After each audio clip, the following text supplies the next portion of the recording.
Kenali jenis-jenis visa kerja ke Jepang biar lo nggak nyesel pas udah kerja di Jepang. Karena gue juga baru tahu ini pas udah kerja di Jepang cuy. Jangan sampai lo ngalamin hal yang sama kayak gue dan senpai-senpai yang lain yang udah kerja di Jepang sekarang.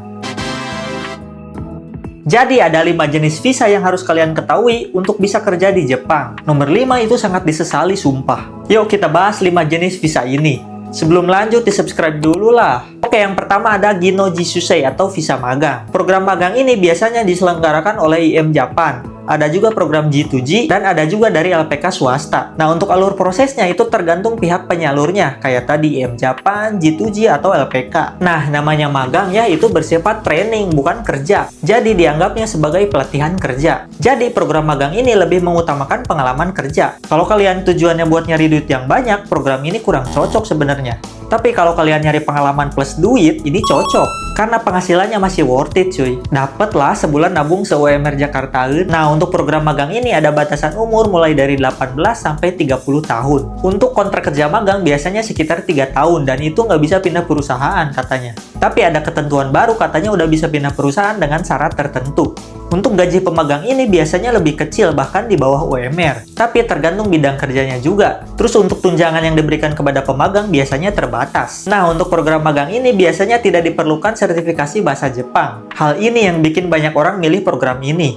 Karena sebagian banyak orang berpikir belajar bahasa Jepang itu susah dan ngabisin waktu lama. Karena gak mau ribet dan pengen cepet-cepet berangkat kerja ke Jepang, sehingga banyak orang yang milih program kerja magang ini. Yang kedua ada visa Tokutei Geno atau keahlian khusus. Biasanya dikenal dengan sebutan TG atau SSW. Visa TG ini memiliki lebih banyak keuntungan dibanding visa magang yang tadi, sehingga menjadi favorit para pekerja Indonesia. Keuntungannya apa aja sih? Yang pertama, visa ini berlaku selama 5 tahun. Bahkan kalau mau diperpanjang bisa mengikuti tes TG2. Yang kedua, visa ini memiliki gaji minimal UMR Jepang. Tapi untuk gaji tergantung bidang kerjanya, wilayahnya, bahkan perusahaannya. Yang ketiga, memiliki jatah cuti setiap tahunnya. Jadi jatah cuti ini bisa dipakai buat pulang ke Indonesia. Yang keempat, mendapatkan hak-hak yang sama kayak orang Jepang. Contohnya kayak hak cuti yang tadi, tunjangan, bahkan asuransi. Yang kelima, bisa pindah kerja kapanpun asalkan diskusi dulu dengan perusahaan tersebut. Nah, yang terakhir, visa ini nggak ada batasan usia. Biasanya batasan usia ditentukan oleh LPK bahkan TSK. Karena itu juga permintaan dari perusahaan. Tapi sebenarnya visa ini nggak ada batasan untuk usia. Asalkan pihak perusahaan dapat menerima. Karena sebenarnya orang Jepangnya sendiri pun masih dipekerjakan di usia-usia lansia seperti 60 tahun bahkan sampai 70 tahun. Asalkan bisa kerja dan mampu. Untuk persyaratan utama visa TG ini cukup dengan JLPTN 4 atau JFT Basic A2 plus sertifikat SSW. Untuk persyaratan lainnya nanti dipandu oleh TSK atau LPK. Nah, untuk visa TG ini memiliki 14 jenis bidang pekerjaan yang bisa kalian pilih sendiri. Next, yang ketiga ada visa Gijin Koku atau Engineering. Visa ini gak banyak orang tahu karena persyaratan utamanya tuh minimal lulusan S1.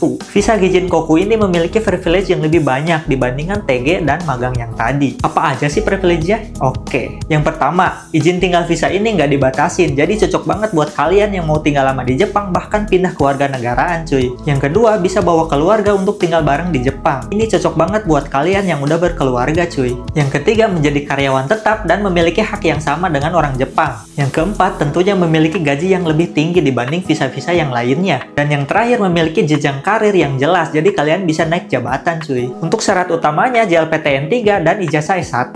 Untuk jenis-jenis pekerjaan visa ini itu lebih luas. Seperti orang-orang yang kerja di TSK, di KUMEA, yang ngurus-ngurus orang magang, ngurus peserta TG, menerjemahin dokumen, di kantoran, di perhotelan, dan lain-lain. Next, yang keempat ada visa Gakko. Visa Gakko ini visa pelajar ya, untuk orang-orang yang mau sekolah di Jepang. Nah, untuk visa Gakko ini ada beberapa jenis. Yang mau saya bahas ini lebih ke Nihongo Gakko dan Seimon Gakko. Nah, untuk program Gakko ini belajar bahasa Jepang, terus dilanjut sekolah kejuruan. Nah, untuk sekolah kejuruan ini jurusannya tergantung bidang yang kalian ikuti. Dan rata-rata programnya itu lebih banyak kaigo atau perawat lansia. Nah, dalam program ini biaya sekolahnya itu ditalangin oleh perusahaan. Jadi sekolah sambil kerja part-time di perusahaan tersebut. Setelah lulus sekolah, nanti visanya akan berganti jadi visa kaigo. Terus ada ikatan dinas selama periode tertentu kalian harus bekerja di perusahaan tersebut. Jadi kalian nggak bisa pindah kerja selama ikatan dinas tersebut. Jadi kalau mau keluar kerja, kalian harus lunasin dulu biaya talang yang dikeluarin perusahaan buat kalian sekolah tadi. Bahkan ada dendanya juga loh. Jadi semuanya tergantung kebijakan perusahaan juga. Jadi kalau kalian mau ambil visa Gakko ini, kalian harus berkomitmen. Karena ngejalanin program Gakko ini ini nggak mudah cuy. Kalian harus sekolah sambil kerja, itu capek cuy.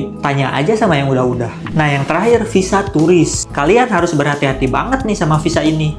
Karena kerja di Jepang dengan visa turis ini ilegal cuy. Jangan sampai kalian kena daya tipu broker yang nawarin pekerjaan dengan gaji-gaji yang di luar nalar. Karena korban yang tertipu dengan visa turis ini cukup banyak juga cuy. Gue pernah baca di grup-grup Facebook itu banyak yang ketipu oleh broker. Katanya dia ngejanjiin pekerjaan di Jepang setelah si korban tiba di Jepang. Pas si korban udah tiba di Jepang, ternyata pekerjaan itu palsu. Dan lebih parah lagi, si korban ini udah transfer puluhan juta kepada si pelaku ini. Alasannya dengan biaya dokumen, biaya apalah pokoknya. Dan akhirnya si korban ini terlantar di Jepang, gak punya pekerjaan, gak punya duit buat pulang.